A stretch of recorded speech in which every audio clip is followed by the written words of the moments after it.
faire monter d'autres camarades pour apporter à la fois leur témoignage et leur analyse de la situation. Tant les attaques sont nombreuses, tant elles peuvent paraître variées, mais en réalité, elles poursuivent toutes le seul et même objectif, qui est de mettre les travailleurs à genoux et de prendre ceux qui ne sont pas encore arrivés à temps. Une fois qu'on s'est dit ça, camarades, on peut se dire la situation, elle est, comme a dit notre camarade des Dockera, elle prête à l'anxiété, elle prête au doute, les camarades le prêtent surtout à la lucidité, à la prise de conscience totale de ce qui est en train de nous arriver aux uns et aux autres. Ça fait des années que nous disons, personne n'y échappera, parce que le projet qu'ils ont, c'est de mettre à plat non seulement l'ensemble de notre modèle social, mais d'aller encore plus loin, c'est-à-dire d'aller chercher tout ce qu'ils n'ont pas pu encore récupérer. Pour ça, on le sait, ils sont prêts à nous imposer tous les sacrifices. La montée de la discrimination syndicale dans la dernière période, elle doit nous faire penser à des périodes que nous avons déjà connues et qui ont précédé notamment de grands mouvements sociaux. Je ne dis pas ça pour qu'on la vive plus facilement ou qu'on l'accepte plus facilement. Mais les attaques qui sont portées contre les militantes et les militants, notamment particulièrement de la CGT, dans les entreprises et les collectivités, elles sont avant tout le signe de la grande fébrilité de ceux qui aujourd'hui, dans les entreprises et au gouvernement, ils sont à la manœuvre pour tout casser et tout nous prendre. C'est ça qu'il faut se dire et c'est ça qu'il faut voir, camarades. Je ne vais pas, moi, faire encore une longue liste de milliards, mais Macron nous dit la fin de l'abondance et la fin de l'insouciance. Pourriture. Espèce de pourriture. Jusqu'où ils vont pousser le mépris. Il dit ça à un moment où on en est encore, nous, à côté de nos morts, dans les entreprises, dans les commerces, à compter ceux qui ont payé de leur vie, de leur santé, le fait d'assurer la continuité du pays dans un moment où les plus fortunés étaient plaqués dans leur maison secondaire. Il n'y a pas d'ouvriérisme dans ce que je dis. Ça, c'est la réalité. Ceux qui ont eu besoin de continuer à travailler pendant la pandémie pour manger, ils ont été contraints d'aller au travail pendant des semaines et des mois sans la moindre protection. Et à certains, on leur a expliqué, vous inquiétez pas, il n'y a pas besoin de masques. La réalité, c'est que des masques, parce qu'on a fermé les industries qui les fabriquaient, en France, nous n'en avions pas. Quand il a fallu les faire respirer cela pour pas qu'ils meurent, on leur a expliqué presque qu'ils n'en avaient pas besoin. La réalité, c'est parce qu'on avait fermé les usines qui fabriquaient les respirateurs. Et aujourd'hui, ce même gouvernement, il nous explique que c'est la fin de l'abondance, la fin de l'insouciance. L'insouciance pour qui? Pour les élèves qui sont rentrés à l'école et qui se sont retrouvés sans enseignants ou avec des enseignants formés en 4 jours.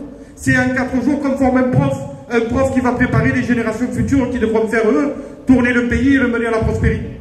De qui ils se moquent? Et jusqu'où ils vont se moquer de nous? Et, camarades, la question réelle, c'est jusqu'où on va laisser les populations et les travailleurs accepter de se faire piétiner comme on est en train de se faire piétiner. Ça nous renvoie au rôle de nos organisations. Ça nous renvoie au rôle intrinsèque de la CGT dans ce genre de... On n'est pas tout seul, mais on a un rôle précis et particulier. La défense au quotidien, pied à pied, des droits des travailleurs et des travailleuses, des droits des privés d'emploi pas par choix, mais bien par les politiques du capital qui ont besoin d'une armée de réserve pour mettre la pression sur ceux qui sont encore en activité. Défendre pied à pied les droits de nos retraités, veuves, pensionnés, et de toutes celles et ceux qui ont vécu de leur travail. Ça, c'est notre responsabilité. Les milliards, ils sont là. Je le dis, je ne vais pas refaire la liste. Total, 159% d'augmentation de ses bénéfices. Engie, 83%. CMA, CGM, qui fait l'essentiel de son beurre avec le port de Marseille, vient d'exploser son record de profit. À qui il manque de l'argent?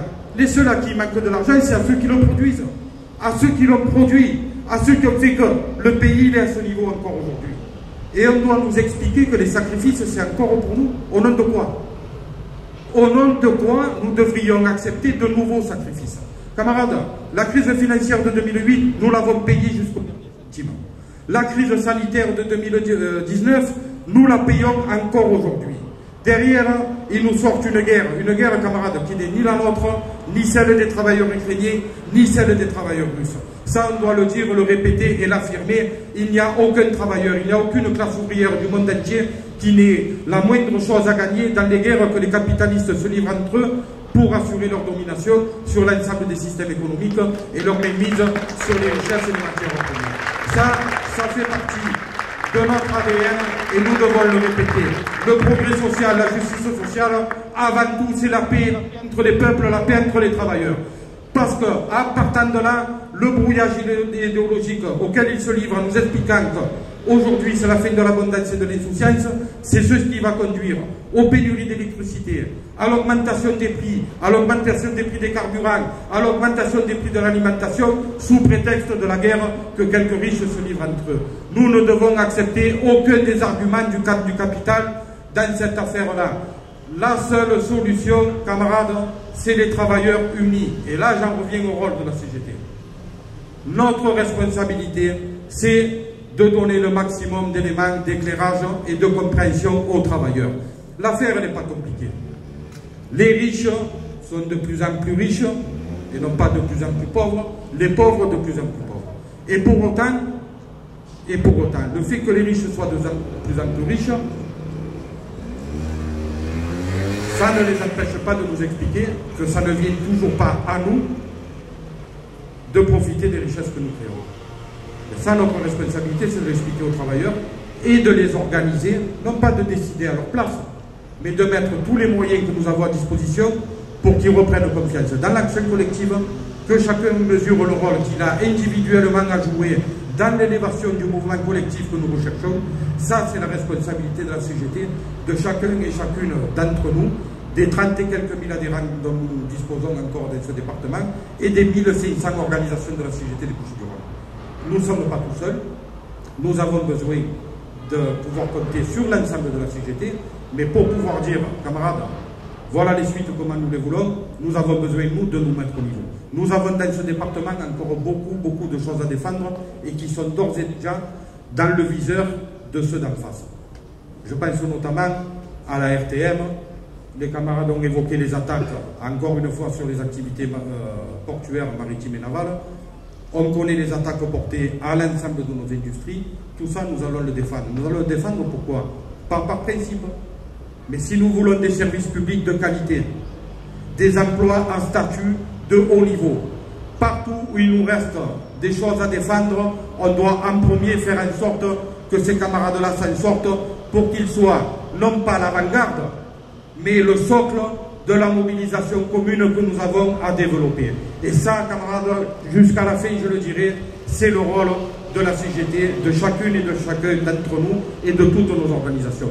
Ne le perdons pas de vue, rien ne viendra d'en haut dans la période, et quoi qu'il en soit, quels que soient les choix qui pourraient être faits dans la CGT, ici dans ce département, nous ferons toujours le choix de la dignité, de la résistance et de la conquête, parce que nous savons ce que vaut notre travail, nous savons ce que valent nos vies, et nous avons obligation d'imposer à ceux d'en face de pouvoir vivre, travailler et vieillir dignement dans ce département. Ce droit, nous l'avons gagné. Nous l'avons gagné, nous, ceux d'avant nous l'ont gagné aussi, et nous avons le devoir de laisser à ceux qui viendront après nous le même droit de pouvoir vivre et travailler dignement dans ce département. Camarades, c'est un défi extraordinaire qui est devant nous. Le pire qui peut nous arriver, c'est de gagner. Parce que ce qui est prévu par le gouvernement, c'est la rouste généralisée et totale. Une fois qu'on le sait, le choix il est simple. On va au combat ensemble, ou on attend que ça passe, et on comptera les victimes à la fin. Ça, ce n'est pas la CGT des Bouches-du-Rhône, c'est l'état d'esprit de personne ici, et ce n'est pas l'état d'esprit de nos militants et de nos militantes dans les entreprises et les collectivités, et partout ailleurs. Mais, ça a été évoqué, ce n'est pas non plus l'état d'esprit des travailleurs. Près de 70% d'entre eux s'attendent à ce qu'il y ait des mouvements sociaux d'ampleur dans le pays. Là, à nouveau, notre tâche, c'est de leur dire, ne considérez pas simplement qu'il va y avoir des mouvements sociaux et qu'ils seront utiles, c'est prenez votre part, participez-y, et pour ça la CGT est complètement disponible et en état de vous permettre de vous organiser. Camarades, on a devant nous un calendrier qui est ce qu'il est, mais en tout cas, des professions font le choix d'aller au combat, d'autres s'y préparent. Nous avons le 13, septembre, avec nos camarades de l'énergie, le 22 septembre, avec nos camarades de la santé, ça a été évoqué. On peut encore parler des heures et des heures de la situation de la santé, camarades. Mais c'est symptomatique de la société dans laquelle ils veulent nous faire vivre. Ceux qui auront les moyens pourront se soigner, les autres, ils n'auront qu'à crever ou attendre patiemment de dépérir. Ça, dans un moment où, encore une fois, les entreprises du CAC 40 affichent des résultats aussi insolents qu'injustes, c'est pas acceptable, camarades. Et la santé, on n'y va pas en solidarité, on y va parce que la santé, c'est un droit pour nous tous, pour nous toutes, et les personnels de la santé qui, eux, aussi ont été plus qu'exposés et surutilisés dans une période où le gouvernement était incapable de fournir les moyens de faire leur métier, ils ont aussi besoin de pouvoir compter sur le soutien de leur organisation syndicale qui est la CGT. Et camarades, le 22 septembre, il faut que toutes nos organisations assurent par les délégations les plus larges possibles une participation massive au rassemblement qui se tiendra devant la préfecture. Nous avons ensuite à 11h, pardon, mais Pascal elle est là le veille à 11h devant la préfecture le 22 et le comptera qu'il y a et qu'il n'y a pas, en main fille vous allez morfler. Après ça nous avons le 29 camarades. Le 29 c'est la seule journée connue à ce jour, interprofessionnelle, unitaire et de grève. Si nous souhaitons pouvoir développer des suites, comme l'a évoqué Eric, les suites on ne va pas les définir là maintenant, elles doivent correspondre à la volonté de chacune de nos professions et aux capacités qu'elles ont de s'organiser. Mais tout autant en sachant pouvoir compter sur l'apport des autres organisations de la CGT. Ce 29, il doit être réussi, camarades. Et de la Confédération, qui a la responsabilité de donner le maximum d'éléments de mobilisation à nos fédérations qui doivent créer les conditions par des préavis, par des appels à la grève, de faire en sorte que toutes nos organisations soient dans le combat. À nos syndicats qui doivent, dans chaque entreprise, chaque collectivité, chaque service, et mettre les syndiqués dans le coup, là aussi en leur donnant le maximum, et d'éléments de compréhension et d'éléments de conviction. Juste à nos unions locales qui ont la responsabilité de mettre en paquet les syndicats sur leur périmètre et aller chercher les travailleurs qui ne sont pas pour le moment organisés à la CGT mais qui finiront par l'être si nous sommes à la hauteur des enjeux, jusqu'à l'union départementale qui jouera son rôle d'impulsion et de coordination. Camarades, on a besoin que toute la CGT s'y mette pour que le 29 il soit du plus haut niveau possible. On peut douter de nos capacités, on peut douter de l'ambiance, de l'état d'esprit. Mais camarades, il y a au moins deux choses dont on ne doit pas douter. C'est la première, en face, ils sont tout à fait conscients de la capacité qu'ont les travailleurs à se mettre en mouvement et de la puissance que ça peut représenter, parce qu'ils savent que leurs politiques le font beaucoup de mal. Ça, ils en sont conscients. La deuxième chose, camarades, ce dont on ne doit pas douter, et pas une seule seconde, c'est que la CGT, dans le moment où nous sommes, elle est devant un choix historique, où elle fait le choix d'être l'outil de ceux qui ont faim, de ceux qui ont froid, de ceux qui ont encore à manger, de quoi se chauffer et qui ne veulent pas le perdre, ou alors on sera rangé au rang des objets inutiles et on aura tous à le payer. Camarades, ce choix-là, nous ne le ferons pas. Le choix que nous allons faire ensemble, c'est d'aller au combat, sauver tout ce que l'on peut sauver et remettre les travailleurs à la conquête de droits nouveaux parce qu'ils nous ont pris trop de choses depuis des années au nom du profit. Camarades, on va faire le choix du combat. Et après le 29, parce que nous ne mettons rien en opposition, les choses elles doivent se passer par la grève, dans les entreprises, les collectivités, il n'y a pas de souci. Mais les travailleurs et les travailleuses, ce qu'ils appellent le monde du travail, il va bien malheureusement au-delà des entreprises et des collectivités. Et nous avons besoin d'offrir le cadre le plus collectif possible à toutes celles et ceux qui ont intérêt à ce que les choses changent et que ce gouvernement soit arrêté. Et le patronat avec. Donc nous allons proposer que le 2 octobre prochain, nous organisions une grande manifestation à la sortie du congrès de notre union départementale qui servira à plus persuader de dynamique. Nous proposons d'organiser une manifestation contre la vie chère et nous proposerons cette manifestation à l'ensemble des organisations progressistes, syndicales, associatives et politiques du département pour donner le maximum de confiance, encore une fois, toutes celles et ceux qui ont intérêt à ce que les choses changent, de s'engager et d'aller au combat pour arracher tout ce qui doit nous revenir, c'est-à-dire une autre répartition des richesses qui nous permet de vivre dignement, de mettre nos enfants dans des écoles qui soient au niveau, de se faire soigner dans des hôpitaux qui soient au niveau, afin d'aller chercher le progrès social et le droit de vivre dignement. Camarades, tout ça nous allons le faire, ceux qui sont là, ceux qui ne sont pas là ce soir et tous ceux que nous allons aller chercher. Je le redis, le pire que nous risquons, c'est d'attraper la gagne, camarades. Et honnêtement, c'est une maladie qu'on peut se souhaiter à tous. Alors, je vais essayer de ne pas être beaucoup plus long. Mais qu'en face, ils se le disent, la CGT, ils n'ont pas fini et de la voir et de l'entendre. Même si parfois on essaye de nous faire passer pour autre chose que ce que nous sommes. C'est pas grave ça, hein? La CGT qui est arc-boutée sur des principes archaïques, camarade, on nous expliquera ce que c'est le modernisme. Encore une fois, quand des minots se retrouvent dans une classe où il n'y a pas de prof, ou un prof formé en 4 jours, ça c'est pas le modernisme. Expliquer à des jeunes qu'ils n'auront pas la possibilité de choisir leur avenir parce qu'on les empêche d'aller dans les filières qu'ils souhaitent, parce que le capital a décidé de rentrer jusque-là, camarades, ça c'est pas la modernité. C'est pas le modernisme. Le modernisme, c'est pas de revenir sur les 35 heures.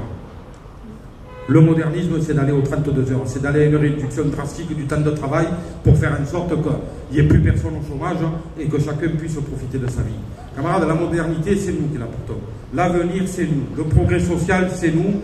Et on n'a pas le choix que d'être à la hauteur, camarades. Mais très honnêtement, quand j'entends ce soir les interventions, quand je vois ce soir le nombre que nous sommes, je vous souhaite d'être aussi confiants et fiers que moi de la CGT que nous avons dans ce département et qui reste encore dans le pays. Camarades, s'il y en a qui ont des choses à perdre et qui ont à trembler, c'est bien le camp d'en face, ce n'est pas le camp des travailleurs, parce que si on s'y met, qu'on le décide, il n'y a pas de raison qu'on ne ruine pas et qu'on n'aille pas chercher ce qui nous appartient. Merci et rendez-vous au prochain moment.